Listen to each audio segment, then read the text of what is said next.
Hi there, I'm David Katzmeyer, Senior Editor at CNET, and I'm sitting next to the Panasonic ST30. This is a 50-inch plasma. This TV also comes in 5 other screen sizes ranging from 42 to 65 inches.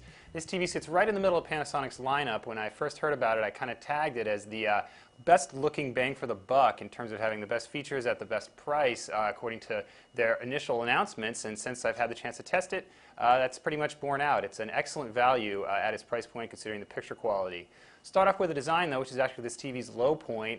It's pretty generic looking compared to a lot of the other TVs out there. You'll notice that the edge around the screen itself is relatively wide. It's glossy black. It's also got this strange sort of finish behind the glossy black that seems like a little bit of a smudge. The stand does swivel, however, and it's really not a totally obtrusive looking TV, so it will blend into most decors. Another thing about this set is it's a little bit thicker than a lot of the other plasmas and LCDs on the market, but of course when you're hanging on the wall or on a stand it doesn't seem that thick. Panasonic included its Viera Connect Internet Suite with this television. That means in addition to Netflix and Amazon Video On Demand, some of those standards, you also get access to a bunch of apps on the Viera marketplace, and we really did like the design of this particular Internet Suite. It's a lot less complex than some of the ones we've seen, and it does allow you to customize the tiles on the home page to your heart's content.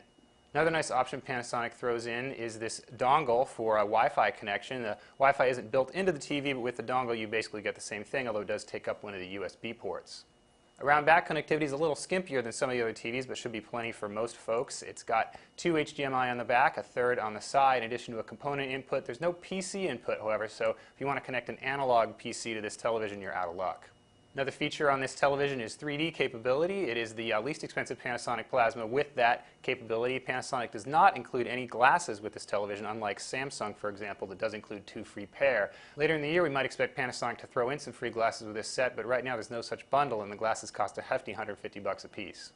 Although the ST30 is a mid-range model, we found its performance excellent overall. It lacks the THX mode of the step-up GT30 series, but this actually got very good performance in its standard cinema mode. The catch is that cinema is relatively dim, so especially if you have bright lights in the room, you're going to have to use another picture mode like custom. It's a lot less accurate. All told, this TV has excellent black levels, and video processing was pretty good. We actually appreciated that it handles 1080p 24 content, even though it only says it's a 60 Hz TV, so that's really nice for film buffs. On the flip side, the color wasn't quite as accurate as you'd like to see, and it's also a little bit less saturated, so it lacks a little bit of punch in that cinema mode, but again, it is the most accurate of the TV's presets.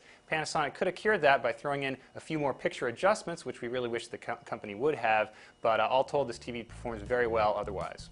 That's a quick look at the Panasonic ST30 series, and I'm David Katzmeyer. Hey folks, Brian Cooley from CNET.com. Now when we check the performance of a piece of tech, we check the performance of a piece of tech. If you love videos of cars and all their high-tech and high-performance glory, check out the CNET Car Tech video podcast, cnet.com/CarTechTV.